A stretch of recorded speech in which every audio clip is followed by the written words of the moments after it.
ساتھیوں حضرت ماعز کے نقش قدم پہ چلو۔ یہ ماعز کون تھے؟ ان کا نام تھا ماعز بن مالک اسلمی۔ یہ شادی شدہ تھے۔ انہوں نے ایک عورت کے ساتھ زنا کر لیا۔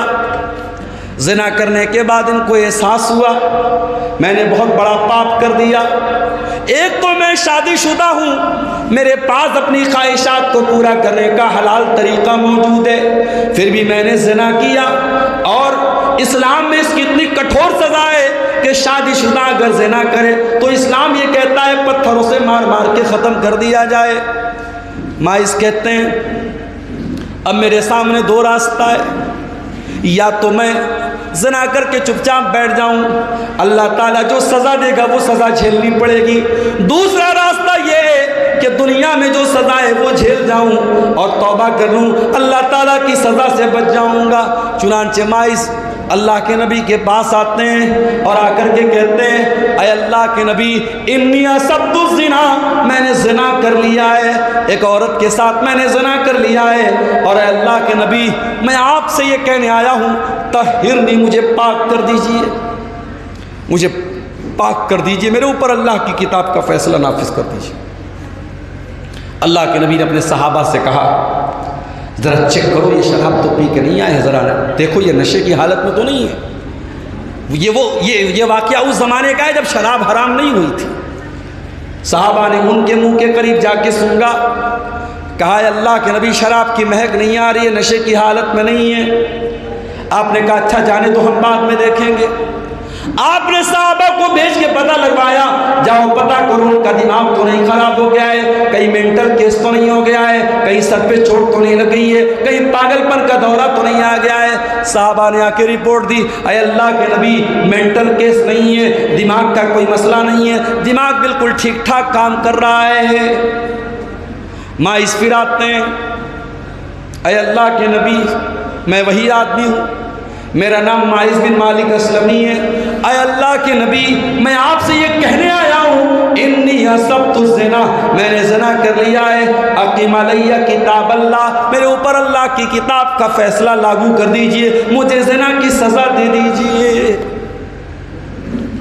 نبی نے کہا حل زاجاتہا حل باشرتہا، اے ماعز غور کر کے بتاؤ، سوچ سمجھ کے بتاؤ، کہیں ایسا تو نہیں کہ تم نے اس عورت کو صرف ٹچ کیا ہو، کہیں ایسا تو نہیں تم نے اس عورت کو صرف کس کیا ہو، کہیں ایسا تو نہیں تم غلط فہمی کے شکار ہو، تم نے زنا نہیں کیا ہے، کیا تم نے اس عورت کے ساتھ وہی کام کیا ہے جو ایک شوہر اپنی بیوی کے ساتھ کرتا ہے؟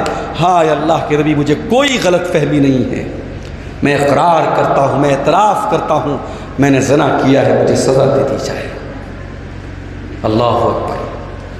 دنیا کی عدالتوں میں مجرم آتا ہے اور پولیس کو اور جج کو اور وکیل کو پیسہ دیتا ہے، کیوں؟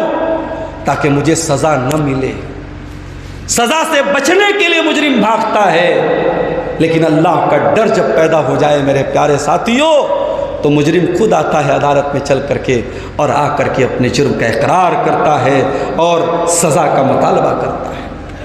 اللہ کے پیارے نبی بار بار ٹالنے کی کوشش کر رہے ہیں، ماعز اسلمی بار بار کہہ رہے ہیں اللہ کے نبی مجھے ٹالنے کی کوشش نہ کیجئے، میں نے زنا کیا ہے اور مجھے سزا دے دیجئے، مجھے پاک کر دیجئے۔ نبی اکرم نے حکم دیا، گڈھا کھودا گیا، پتھر مارے جانے لگے، ماعز اسلمی کو پتھر مارے جانے لگے، وہ درد سے چلانے لگے، وہ رونے لگے۔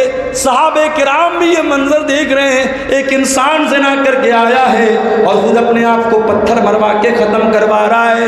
پتھر مارتے مارتے جب ماعز کی روح نکل گئی، جب ماعز کا انتقال ہو گیا، ان کی لاش کو گڈھے سے نکالا گیا، ان کو کفنایا گیا، ان کا جنازہ اللہ کے پیارے نبی نے پڑھایا۔ صحابہ نے کہا اللہ کے نبی آپ نے ایک زناکار کا جنازہ کیوں پڑھایا؟ آپ نے غلط کام کرنے والے کا جنازہ کیوں پڑھایا؟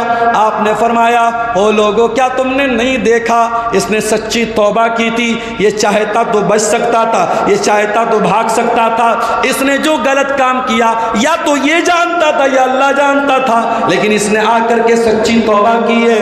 او لوگوں لقد تاب توبۃ لو قسمت بین 70 من اہل المدینہ، اگر اس کی توبہ کو مدینہ کے 70 گنہگاروں میں بانٹ دیا جائے تو 70 گنہگاروں کے لیے اس کی توبہ کافی ہو جائے گی۔ او لوگوں یہ سچی توبہ کر کے آیا ہے، اس کی توبہ کا مذاق نہ اڑاؤ۔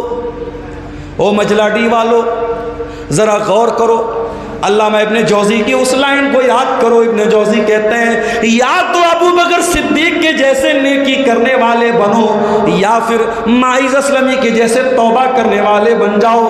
اگر شیطان غلط راستے پہ ڈال چکا ہے، اگر گناہوں کی دنیا پہ چلے گئے ہو، اگر گناہوں کی دلدل میں چلے گئے ہو، آ جاؤ توبہ کر لو، اللہ سے معافی مانگ لو۔ اللہ اب بھی تم کو معاف کرنے کو تیار ہے، اللہ تمہاری توبہ قبول کرنے کو تیار ہے۔ میرے بھائیو تم یا تو نیکی کرنے والے بن جاؤ یا توبہ کرنے والے بن جاؤ۔ ایک اور واقعہ سنیے توبہ کا، یہ تو حضرت ماعز کا واقعہ تھا۔ اسی کے جسٹ کچھ دنوں کے بعد اللہ کے نبی کے پاس ایک عورت آتی ہے، اور بعض علماء نے لکھا ہے کہ یہی وہ عورت تھی جس کے ساتھ ماعز نے زنا کیا تھا، یہ بھی شادی شدہ عورت تھی۔ یہ عورت آتی ہے غامدیہ عورت، اور آ کر کے کہتی ہے اللہ کے نبی انی اصبت الزنا، میں نے زنا کیا ہے، طہرنی مجھے پاک کر دیجئے۔ آپ نے اس کو بھی ٹالنے کی کوشش کی، اس نے کہا ہے اللہ کے نبی مجھے ٹالنے کی کوشش نہ کیجئے، میں جھوٹ نہیں بول رہی ہوں، میں نے زنا کیا ہے، میرا ضمیر مجھے ملامت کر رہا ہے، میں اپنے آپ کو معاف نہیں کر پا رہی ہوں، مجھے زنا کی سزا دے دیجئے۔ اے اللہ کے نبی میں نے زنا کیا ہے، میں حمل سے بھی ہوں، میں پریگننٹ ہوں، مجھے اس کی سزا دے دیجئے، ختم کر دیجئے۔ آپ نے فرمایا تم نے زنا کیا ہے، تمہارے بچے کا کیا قصور ہے، جاؤ جب بچہ پیدا ہو جائے تب آ جانا۔ زنا ہوتا ہے تو ایبارشن بڑا عام ہو گیا ہے، مسلم علاقوں کے ڈاکٹروں نے بتایا ہے، لیڈی ڈاکٹروں نے 16 سال کی بچیاں آ رہی ہیں ایبارشن کروا رہی ہیں، کنواری لڑکیاں جن کی شادی نہیں ہوئی ہے، اسکول میں پڑھنے والی، کالج میں پڑھنے والی لڑکیاں وہ آ کر کے ایبارشن کروا رہی ہیں، اور یہ مسلمان علاقے کے ڈاکٹر نے اور جو لیب چلاتا ہے، جو جانچ کرتا ہے، اس نے بتایا، الٹرا ساؤنڈ کرنے والے نے بتایا یہ قوم کہاں جا رہی ہے میرے پیارے ساتھیوں، اس قوم کی لڑکیاں کہاں جا رہی ہیں، اس قوم کے لڑکے کہاں جا رہے ہیں۔ اس کے بعد اگر ہم یہ کہتے ہیں فلاں ہم پر ظلم کر رہا ہے، فلاں ہم کو مار رہا ہے، فلاں ہم کو پیٹ رہا ہے، تو بند کر دو رونا دھونا، سب سے بڑے ظالم ہم ہیں، سب سے بڑے غدار ہم ہیں۔ ہم اپنے آپ کو مسلمان کہیں اور ہماری جوان جوان لڑکیاں زنا کریں، ہمارے جوان جوان لڑکے زنا کریں تو یہ چلو بھر پانی میں ڈوب مرنے کا مقام ہے میرے پیارے ساتھی۔ زنا بھی ہو رہا ہے اور اس سے بڑا پاپ کیا ہو رہا ہے، بچے کو قتل کیا جا رہا ہے، ایبارشن ہو رہا ہے، ماں کے پیٹ میں بچے کو مارا جا رہا ہے۔ نبی نے کہا نہیں، بچہ پیدا ہو جائے تب آنا تو میرے پاس۔ 9 مہینے کا ٹائم دے دیا اللہ کے نبی نے، 9 مہینہ گزر گیا، شاید اللہ کے نبی کو بھی اس عورت کے بارے میں اب یاد نہیں تھا، صحابہ کو بھی یاد نہیں تھا، سب بھول گئے تھے۔ 9 مہینے کا ٹائم مل گیا تھا اپرادھی کو بچنے کے لیے۔ اے اللہ یہ کیسی عدالت ہے جہاں اپرادھی کو بھاگنے کا موقع مل رہا ہے مگر اپرادھی بھاگ نہیں رہا ہے۔ 9 مہینے کے بعد بچہ پیدا ہوا، عورت بچے کو گود میں لیتی ہے، لے کر کے اللہ کے نبی کے پاس آتی ہے۔ اے اللہ کے نبی میں وہی عورت ہوں جو 9 مہینہ پہلے آپ کے پاس آئی تھی اور آپ نے مجھے ٹال دیا تھا، اب تو بچے کا جنم بھی ہو گیا ہے۔ اے اللہ کے نبی اب میں بہت گنہگار عورت ہوں، میں بدکار عورت ہوں، اب تو مجھے پاک کر دیجئے، اب تو مجھے زنا کی سزا دے دیجئے۔ آپ نے کہا بچہ بھی بہت چھوٹا ہے، تم مر جاؤ گی تو بچے کو دودھ کہاں سے ملے گا ماں کا؟ ایک کام کرو، جاؤ جب تک بچہ تمہارا دودھ پی رہا ہے تمہاری سزا کو ہم تاخیر کر دیتے ہیں، تمہاری سزا معاف کر دیتے ہیں، تب تک کے لیے جاؤ، جب بچہ دودھ چھوڑ دے، جب روٹی کھانے لگے تب تم میرے پاس آ۔ اللہ کے نبی نے 2 سال کا موقع اور دے دیا اپرادھی کو۔ 2 سال کا ٹائم گزر گیا، صحابہ بھول گئے اس عورت کے بارے میں، اللہ کے نبی کے ذہن سے بھی اتر گئی بات۔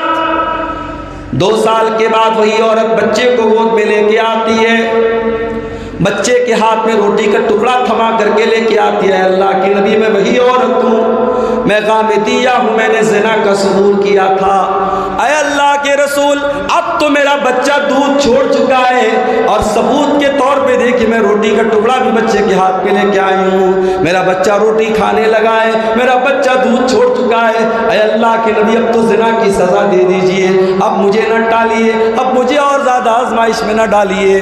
آپ نے وہ بچہ ایک مسلمان کے حوالے کیا، زمین میں گڈھا کھودا، عورت کا آدھا دھڑ زمین میں ڈالا گیا، اس کے چہرے کو پردے سے کور کیا گیا تاکہ بے پردگی نہ ہو، اس کو مکمل پردے میں ڈالنے کے بعد، زمین میں گڈھا میں ڈالنے کے بعد اس کو بھی پتھروں سے مارا گیا۔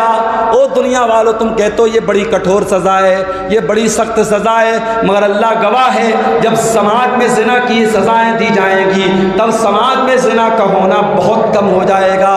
جہاں جہاں زنا کی یہ سزائیں دی گئی وہاں زنا کا اپرادھ کا جو ریٹ ہے، اپرادھ کا جو ریشیو ہے وہ بہت کم ہو گیا ہے میرے پیارے ساتھیوں۔ جب اس عورت کو پتھر مارے جانے لگا، اس عورت کے بدن سے خون بہنے لگا، خون پھوارے کی طرح اس کے بدن سے نکلنے لگا، اس کے خون کے کچھ چھینٹے حضرت خالد بن ولید کے کپڑے پر پڑ گئے۔ خالد بن ولید نوجوان صحابی تھے، بڑے غصے میں انہوں نے فرمایا، ہائے ہائے کیسی بدکار عورت کا، کیسی بدچلن عورت کا خون میرے کپڑے پہ لگ گیا، زانیہ عورت کا کپڑا اس کا خون میرے کپڑے میں لگ گیا۔ اللہ کے پیارے نبی نے ان کا یہ جملہ سن لیا، آپ نے فرمایا مہلن یا خالد، اے خالد خبردار، اے خالد اپنی زبان کو لگام دو، لقد تابت توبتن لو تابہا صاحب محسن لغفر لہ، اے خالد اس عورت نے اتنی سچی توبہ کی ہے، اتنی سچی توبہ کی اس عورت نے، اگر کوئی ڈاکو بھی یہ توبہ کر لیتا، اگر خون خرابہ کرنے والا ڈاکو بھی ایسی توبہ کر لیتا، اللہ تعالیٰ اس کی توبہ کو بھی قبول کر لیتا، اللہ اس کو بھی معاف کر دیتا، اتنی سچی توبہ کر کے یہ عورت آئی ہے۔ اے خالد خبردار، ایسی عورت پر تم انگلی نہ اٹھاؤ، ایسی عورت کو برا بھلا نہ کہو۔ میرے پیارے ساتھیوں، اب علامہ ابن جوزی کی وہ لائن یاد کرو، ابن جوزی کیا لکھتے ہیں، او لوگو یا تو ابو بکر صدیق کے جیسے بن جاؤ، نیکیوں میں آگے بڑھنے والے بن جاؤ، یا پھر حضرت ماعز کے جیسے، یا پھر میں اس میں اپنی طرف سے بڑھا رہا ہوں کہ یا پھر اس غامدی عورت کے جیسے توبہ کرنے والے بن جاؤ۔ او میرے پیارے ساتھیوں، اگر آپ گناہ کر کر کے تھک گئے ہو، اللہ تعالیٰ تو معاف کرتے کرتے نہیں تھکا ہے، اللہ تو آج بھی تم کو معاف کرنے کو تیار ہے، وہ تو آج بھی چاہتا ہے تم اللہ سے سچی توبہ کر لو۔ او اپنے باس کے سامنے تم نے بہت آنسو بہائے ہوں گے، دنیا کے سامنے تم نے بہت آنسو بہائے ہوں گے، دنیا والے تمہارے آنسوؤں کا مذاق اڑائیں گے، دنیا والے تمہارے رونے کا مذاق اڑائیں گے۔ ارے رونا ہے تو اللہ کی بارگاہ میں جا کے رو لیا کرو، رونا ہے آنسو بہانا ہے تو اللہ کے سامنے جا کے آنسو بہا لو۔ اللہ کے سامنے رونے والا کبھی شرمندہ نہیں ہوتا، اللہ کے سامنے رونے والا کبھی ذلیل نہیں ہوتا۔ اللہ کے نبی فرماتے ہیں قیامت کے دن اللہ تعالیٰ 7 لوگوں کو اپنے عرش کا سایہ دے گا، ان 7 لوگوں میں ایک وہ آدمی بھی ہوگا، وَرَجُلٌ ذَكَرَ اللَّهَ خَالِيًا فَفَاضَتْ عَيْنَاهُ، جس نے تنہائی میں، جس نے اکیلے میں اللہ کو پکارا ہوگا اور اللہ کو یاد کرتے کرتے اس کی آنکھوں سے آنسو بہنے لگے ہوں گے، جس نے تنہائی میں اللہ کو یاد کر کے جو رویا ہوگا، جس نے اللہ سے سچے دل سے توبہ کی ہوگی، اللہ تعالیٰ اس سچی توبہ کرنے والے کو قیامت کے دن گرمی نہیں لگنے دے گا، اس کو دھوپ نہیں لگے گی، اس کو گرمی نہیں لگے گی، اس کو اللہ تعالیٰ اپنے عرش کا سایہ دے گا۔ میرے پیارے ساتھیوں، اس اللہ سے سچی توبہ کرو۔ بقرعید کا یہ تہوار جو ہم منا رہے ہیں، یہ تہوار ہمیں یہ سبق دے رہا ہے کہ ہم صرف جانور کی قربانی کو قربانی نہ سمجھیں، ہم اپنی ناجائز خواہشوں کو بھی قربان کرنا سیکھیں، ہم اپنے ناجائز شوق کو بھی قربان کرنا سیکھیں۔ اپنے نوجوانوں سے کہنا چاہتا ہوں، تمہاری حیثیت اگر 10,000 کا موبائل خریدنے کی ہے تو تم آئی فون کی لالچ نہ کرو، جب آئی فون کے لائق ہو جاؤ تب آئی فون کی لالچ کرو، حرام طریقے سے پیسہ کما کر کے آئی فون حاصل کرنے کی کوشش مت کرو، صرف جانور کے گلے پہ چھری نہیں چلانا ہے، اپنی ناجائز خواہشات پر، اپنے ناجائز شوق پر بھی آپ کو چھری چلانا ہے۔ میرے پیارے ساتھیوں، میرے نوجوانوں، آپ اس امت کا کیپٹل ہیں، آپ اس امت کی پونجی ہیں، آپ کو اسماعیل کے جیسا بننا ہے، آپ کو ابراہیم کے جیسا بننا ہے، اور میری ماں اور بہنوں آپ کو ہاجرہ کے جیسا بننا ہے، آپ کو سارہ کے جیسا بننا ہے۔ میں 2 واقعہ سنا کے بعد ختم کر رہا ہوں۔ حضرت سارہ بہت خوبصورت تھیں، بہت اسمارٹ تھیں، بہت خوبصورت تھیں، اور حضرت ابراہیم کے ساتھ جب وہ جا رہی تھی اور ایک ظالم بادشاہ نے جب ان کو اریسٹ کیا اور گرفتار کیا دونوں میاں بیوی کو، تو حضرت ابراہیم نے ان کو بتایا کسی نے کہ یہ بادشاہ بہت ظالم ہے، یہ عورت کی عزت لوٹ لیتا ہے اور شوہر کو قتل کر دیتا ہے۔ ابراہیم نے اپنی بیوی سارہ سے کہا، اے میری بیوی سارہ، جب بادشاہ تم کو اپنے پاس بلائے گا، بادشاہ تم سے پوچھے گا یہ آدمی تمہارے ساتھ کون ہے، تو اے سارہ تم یہ نہ بتانا کہ میں تمہارا شوہر ہوں، اے سارہ تم بتا دینا انک اختی کہ تم میری بہن ہو، اور اے سارہ یہ جھوٹ بھی نہیں ہوگا اس لیے کہ روئے زمین پر ایک اللہ کی توحید کو ماننے والی تم ہو اور ایک اللہ کی توحید کو ماننے والا میں ہوں۔ اے سارہ تم اگر یہ بات بول بھی دو گی تو یہ جھوٹ نہیں ہوگا، کیونکہ ایمان کے رشتے کے اعتبار سے میں بھائی ہوں، تم میری بہن ہوں۔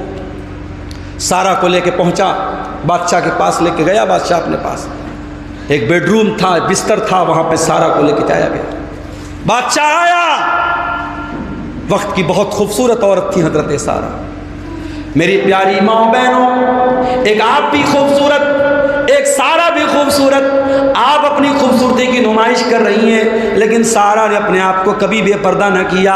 آج ہماری قوم کی بچیاں انسٹاگرام پر اپنے فوٹوز ڈال رہی ہیں، فیس بک پر اپنے فوٹوز ڈال رہی ہیں، واٹس ایپ پر اسٹیٹس پر اپنی تصویریں ڈال رہی ہیں، اور ایک طرف سارہ کو دیکھو میری بہنوں، سارہ بہت خوبصورت تھیں۔ بادشاہ آگے بڑھا، بادشاہ آگے بڑھا، بخاری کے الفاظ ہیں، بادشاہ نے ٹچ کرنا چاہا، بادشاہ نے چھونا چاہا، بادشاہ نے جیسے ہی ہاتھ آگے بڑھایا فَكَأَنَّمَا أُخِذَ، بادشاہ کا ہاتھ پیرالائز ہو گیا، بادشاہ کا ہاتھ بے جان ہو گیا۔ بادشاہ ڈر گیا، کہنے لگا تو اپنے رب سے دعا کر دے میں ٹھیک ہو جاؤں، میں دوبارہ تجھ کو ٹچ نہیں کروں گا۔ سارہ نے دعا بھی کر دی، بادشاہ ٹھیک ہو گیا۔ پھر دوبارہ ہاتھ آگے بڑھایا، پھر اس کا ہاتھ پیرالائز ہو گیا۔ 3 بار لگاتار ایسا ہوا، اور تینوں بار سارہ نے دعا کر دی، اس کا ہاتھ ٹھیک ہو گیا۔ بادشاہ نے دیکھا میں اس عورت کو ٹچ نہیں کر سکتا، بادشاہ نے اپنے نوکروں کو بلایا، کہا لے جاؤ اس کو۔ جانے لگی سارہ تو بادشاہ نے کہا اچھا سنو، میری ایک لونڈی ہے، اس کا نام ہاجرہ ہے، جاؤ میں وہ لونڈی گفٹ کے طور پہ تم کو دے رہا ہوں۔ سارہ ہاجرہ کو لے کر کے، جن کا نام بخاری کی حدیث میں ہاجر آیا ہے، ہاجر بھی ان کو کہا جاتا ہے اور اپنی آسان زبان میں ہاجرہ کہتے ہیں۔ حضرت سارہ جب ہاجرہ کو لے کر کے پہنچی، ان کے شوہر جہاں قید کیا گیا تھا وہاں پہ بیٹھ کر کے وہ نماز پڑھ رہے تھے، اور نماز کی حالت میں اپنی بیوی کی عزت کی دعائیں کر رہے تھے۔ پتہ یہ چلا مسلمانوں، جب ہمارے پاس کرنے کو کچھ نہ بچے، جب ہم بے بس ہو جائیں، جب کمزور ہو جائیں، تو ہم اللہ سے دعا مانگا کریں۔ ہم دعا کو ہلکے میں نہ لیں، ہم دعا کو معمولی نہ سمجھیں۔ جو کام امپاسبل ہوتا ہے وہ دعا سے پاسبل ہو جاتا ہے۔ اس لیے میرے پیارے ساتھیوں، کبھی دعا کو حقیر نہ سمجھنا، کبھی دعا کو ہلکے میں مت لینا۔ ابراہیم کو پتا ہے میں کچھ نہیں کر سکتا، میں جیل میں ہوں، میری بیوی کی عزت خطرے میں ہے، ابراہیم نماز پڑھ رہے ہیں۔ ہائے ہائے، ابراہیم تو اپنی بیوی کی عزت بچانے کے لیے نماز پڑھ رہے تھے۔ مسلمانوں، تم آئے دن میڈیا میں ماب لنچنگ کی خبریں بھی سن رہے ہو، تم مسجدوں کے گرنے کی خبریں بھی سن رہے ہو، تم مدرسوں کے ٹوٹنے کی خبریں بھی سن رہے ہو، مگر تمہیں نماز پڑھنے کا خیال نہیں آیا۔ کاش کہ تم نے ابراہیم کا طریقہ اپنایا ہوتا، کاش کہ تم نے ابراہیم کی سنت کو اپنایا ہوتا۔ ابراہیم اپنی بیوی کی عزت کی حفاظت کے لیے دعا کر رہے ہیں اور نماز پڑھ رہے ہیں۔ سارہ نے دیکھا دور سے، کہا رد اللہ کید الفاجر واخدم ہاجر، اے میرے سرتاج، اللہ نے آپ کی دعا قبول کر لی، اللہ نے اس بد کردار بادشاہ کی چال کو ناکام کر دیا، اور اللہ نے ہاجر کی شکل میں ہمیں ایک بہترین تحفہ بھی دے دیا۔ میرے پیارے ماں اور بہنوں، آپ کو سارہ کے نقش قدم پہ چلنا پڑے گا، آپ کو ہاجرہ کی جیسی ماں بننا پڑے گا، جنہوں نے اسماعیل کو ایسی تربیت دی اور ایسا پالا اور پوسا ہے کہ جب ابراہیم نے اپنے بچے اسماعیل سے کہا کہ اے میرے بچے میں تمہیں ذبح کرنا چاہتا ہوں، تو بچے نے پلٹ کر کے جواب نہیں دیا، بچے نے یہی کہا ابا جان آپ کو جو حکم ملا ہے آپ پورا کر ڈالیے، اللہ نے چاہا تو آپ مجھے صبر کرنے والا پائیں گے۔ یہ ہاجرہ کی تربیت کا کمال تھا، یہ ہاجرہ کی پرورش کا کمال تھا۔ میرے پیارے ساتھیوں، یہ چند باتیں قربانی کے پیغام کے تعلق سے اور سیرت ابراہیمی کے تقاضوں کے تعلق سے آپ کے سامنے رکھی گئی ہیں۔ مجھے اس بات کا بھی اندازہ ہے کہ یہ جو وقت تھا پروگرام کو منعقد کرنے کا، مجھے ایسا محسوس ہوا کہ یہ مناسب وقت نہیں تھا۔ گاؤں کے لوگوں نے جلد بازی میں یہ تاریخ متعین کی، لیکن ہم یہ بھی جانتے ہیں کہ تہوار کا جب موقع ہوتا ہے لوگ تھکے ہارے بھی ہوتے ہیں اور تہوار کا ایک ماحول ہوتا ہے، پھر بھی الحمدللہ جو لوگ آئے اور جن لوگوں نے تعاون پیش کیا، ہم یہ دعا کرتے ہیں اللہ ان کے تعاون کو قبول فرمائے اور ہم سب کو توفیق دے رب العالمین کہ ہم اس مسجد کی تعمیر کو جلد سے جلد مکمل کریں۔ اللہ اس جلسے کے تمام منتظمین کو جنہوں نے جس طریقے سے بھی اس پروگرام کے لیے تعاون پیش کیا ہے، اللہ ان کے تعاون کو قبول فرمائے۔ رب العالمین ہماری قربانیوں کو، ہماری تمام عبادتوں کو قبول فرمائے۔ اللہ ہماری عبادتوں میں اخلاص پیدا فرمائے۔ اللہ ریاکاری سے اور دکھاوے سے اللہ ہمیں محفوظ رکھے۔ اللہ تعالیٰ تمام مسلمانان ہند کی حفاظت فرمائے۔ ہر اسٹیٹ میں جہاں پر بھی ہم کوئی نگیٹو خبریں سن رہے ہیں، کوئی نامناسب بات سن رہے ہیں، اللہ وہاں کے مسلمانوں کی جان و مال کی اور عزت و آبرو کی حفاظت فرمائے۔ اللہ ہمارے ملک کو امن، چین اور سکون عطا فرمائے۔ ہمارے ملک کو اللہ تعالیٰ ظالموں کے ظلم سے، شریروں کے شر سے محفوظ رکھے۔ جب تک ہم دنیا میں زندہ رہیں اسلام پر زندہ رہیں اور ہمارا خاتمہ ایمان پر ہو۔ اور ربنا تقبل منا انک انت السمیع العلیم وتب علینا انک انت التواب الرحیم، وصلی اللہ تعالی علی نبینا محمد وعلی آلہ وصحبہ اجمعین، والسلام علیکم ورحمۃ اللہ وبرکاتہ۔